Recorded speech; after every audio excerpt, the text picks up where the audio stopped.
नमस्कार, चाय पे चर्चा पर आपका स्वागत है। बहुत दिनों बाद हमारे आज मेहमान दोबारा चाय पर चर्चा पर नीरज वाजपेयी साहब जुड़ रहे हैं। बहुत ही ज़बरदस्त तरीके से वो जियोपॉलिटिकल रिस्क बाजार में जो है उसको एनालाइज करते हैं। नीरज जी, स्वागत है आपका। बताइए क्या हो रहा है इंडिया चाइना बॉर्डर पर, किस हिसाब से आपको खबरें आती हुई दिख रही हैं और क्या ये परेशानी बढ़ती हुई दिखेगी? शैली, अभी तक जो अपने पास ऑफिशियल जानकारी उसमें तो ये है कि 3 कैजुअलिटी हुई है भारत की तरफ। और जो ग्लोबल टाइम्स वगैरह की तमाम खबरें आ रही है उस पर अभी हम भरोसा नहीं कर सकते। लेकिन तनाव मैं कह सकता हूँ कि बढ़ा हुआ है, क्योंकि करीब 1975 के बाद पहली बार ऐसी कैजुअलिटी हुई है बॉर्डर पे, चाइना के बॉर्डर पे। ये बहुत सीरियस बात है। दरअसल बहुत पिछले 1 डेढ़ महीने से करीब करीब अपने बॉर्डर पे तनाव बना हुआ था। और उसमें कुछ पॉकेट्स हैं जहाँ पे, जैसे गलवान घाटी है, पेंगोंग लेक है, उसके बाद आप दौलत बेग ओल्डी की तरफ जाएंगे तो ये 3-4 एरिया था जहाँ पे बहुत ज्यादा रस्साकसी चल रही थी। कोशिश हो रही थी कि दोनों साइड अपने अपने चल जाए, लेकिन वो कुछ इलाका है जो प्योंगयांग झील के बीच का इलाका है, वहाँ पे बॉर्डर क्लियर नहीं है, तो वो सैनिक इधर आ जाते हैं। उसकी वजह से तनाव बढ़ा था।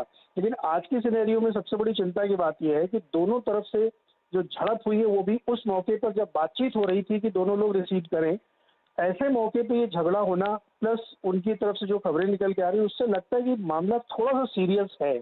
मैं ये नहीं कह रहा हूँ कि एस्केलेट होकर किसी बड़ी लड़ाई में कन्वर्ट होगा, लेकिन थोड़ा सा मामला एस्केलेट इसलिए है क्योंकि चाइना की तरफ से बिना ऊपर जानकारी के केवल सैनिक लेवल पे इस तरह के झगड़े नहीं होते हैं। और वो भी तब जब वेन्यू पे बातचीत हो रही है, जनरल लेवल की बातचीत हो रही है, देन इज प्रॉब्लम। तो मुझे लगता है कि थोड़ा सा इस पर हमें नजर रखनी चाहिए, क्योंकि डेवलपिंग सिचुएशन है, इसलिए फर्मली कोई चीज अभी कहीं नहीं जा सकती, लेकिन सीरियस सिचुएशन है, इसमें कोई दो राय नहीं। जी। नीरज जी, आप इस प्रक्रिया को कैसे देखते हैं कि पहले एक अनाउंसमेंट हुआ कि इंडियन आर्मी की एक प्रेस कॉन्फ्रेंस होगी 2 बजे और फिर वो प्रेस कॉन्फ्रेंस टल गई? देखिए, इसमें पहले जब ये कहा गया था कि एक ऑफिशियल स्टेटमेंट आएगा आर्मी की तरफ से, तो शायद ये थी कि एक जनरल ब्रीफिंग कर दी जाएगी कि घटना क्या क्या हुई, उसमें हमारी कैजुअलिटीज कितनी हुई। लेकिन उसके बाद जो अ, बातचीत का दौर शुरू हुआ है, उसमें एनएसए शामिल है, उसमें तीनों डायरेक्टली इन्वॉल्व है, मोदी जी इन्वॉल्व हैं, रक्षा मंत्री इन्वॉल्व हैं, विदेश मंत्री इन्वॉल्व हैं। तो ये बैठक थोड़ा लंबी चलेगी और इसमें एकदम से ये स्टेटमेंट दिया नहीं जा सकता। दूसरा क्या है कि उस सिचुएशन का एनालिसिस भी करना है, क्योंकि आर्मी जब आपको ये स्टेटमेंट देगी कि घाटी में क्या हुआ, तो फिर आप एक एक चीज माइन्यूटली पूछेंगे उनसे कि वो 3 सैनिक कौन थे, उनके फिर नाम पता चलेंगे, दुनिया भर की चीजें उसमें होंगी।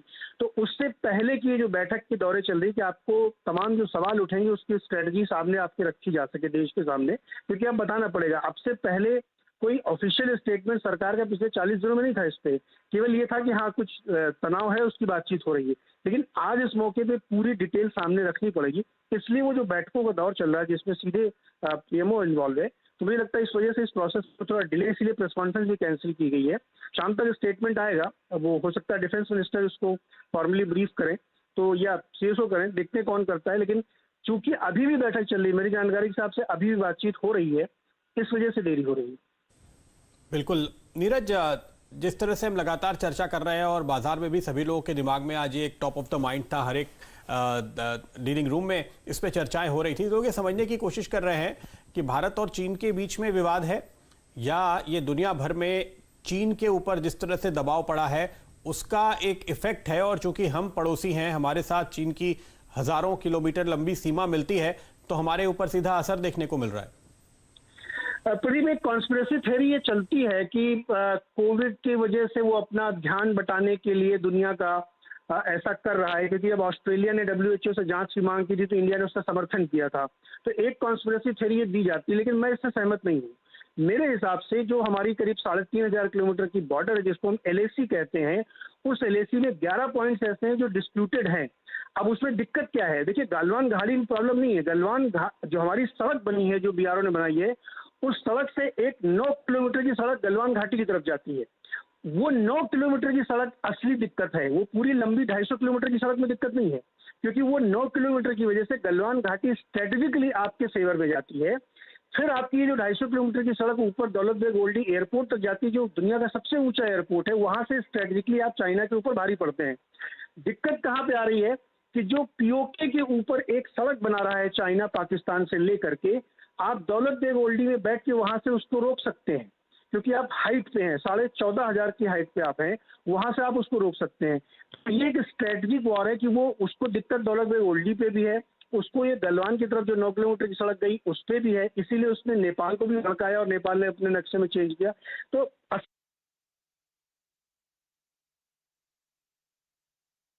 फिलहाल नीरज के साथ हमारा संपर्क टूट गया है। दोबारा से हम नीरज के पास जाने की कोशिश करेंगे, लेकिन शैल जी देखिए, आज एक बात जो दिखाई दी, बाजार तो इस तरह से रिकवर हो गया जैसे कि थोड़ी बहुत गुत्थम गुत्था हुई और आप गिर गए और फिर सब कुछ झाड़ करके उठ के खड़े हो गए, बोले कुछ नहीं हुआ जी, सब कुछ सामान्य है। ये जो आज रिएक्शन मार्केट का एक बार बहुत जबरदस्त पैनिक का और उसके बाद वापस लौटते हुए कॉन्फिडेंस का दिखाई दिया, जिस तरह से हम नीरज से चर्चा कर रहे थे, देखने वाली बात होगी कि बाजार का आज का ये रुख कितना सही साबित होता है। प्रदीप जी, पिछले 3 दिनों से आप लगातार देख रहे हैं कि बाय ऑन डिप्स की जो स्ट्रैटेजी सीएनबीसी आवाज अपने दर्शकों को, ट्रेडर्स को और निवेशकों को बता रहा है, वो बहुत ही अच्छी तरीके से आपको सक्सेसफुल होती हुई दिख रही है। ये मेरे ख्याल से टेंशन बॉर्डर पर आपको सॉल्व होती हुई दिखेगी। और जो इंडियन आर्मी का दोबारा स्टेटमेंट आया था कि जिसमें उन्होंने बताया कैजुअलिटीज ऑन बोथ साइड्स, ये आपको पता चलेगा कि उसका एक्चुअल मतलब क्या है। जैसे जैसे आपको गुत्थी सुलझती हुई दिखेगी, वैसे वैसे बाजार में आपको हरा निशान वापस आता हुआ दिखेगा। लेकिन अब समय है एक ब्रेक लेने का। आप लोग हमारे साथ जुड़े हुए हैं सुबह से चर्चा दौरान, हमारे साथ जुड़ने के लिए आपका बहुत बहुत शुक्रिया। लेकिन खबरों का सिलसिला सीएनबीसी आवाज पर जारी है, जुड़े रहिए हमारे साथ। एक से एक बेहतरीन खबरें आपको मिलेंगी बॉर्डर टेंशन पर, स्टॉक पिकिंग्स पर और खासकर म्यूचुअल फंड्स पर। हमारे साथ जुड़ने के लिए आपका बहुत बहुत शुक्रिया।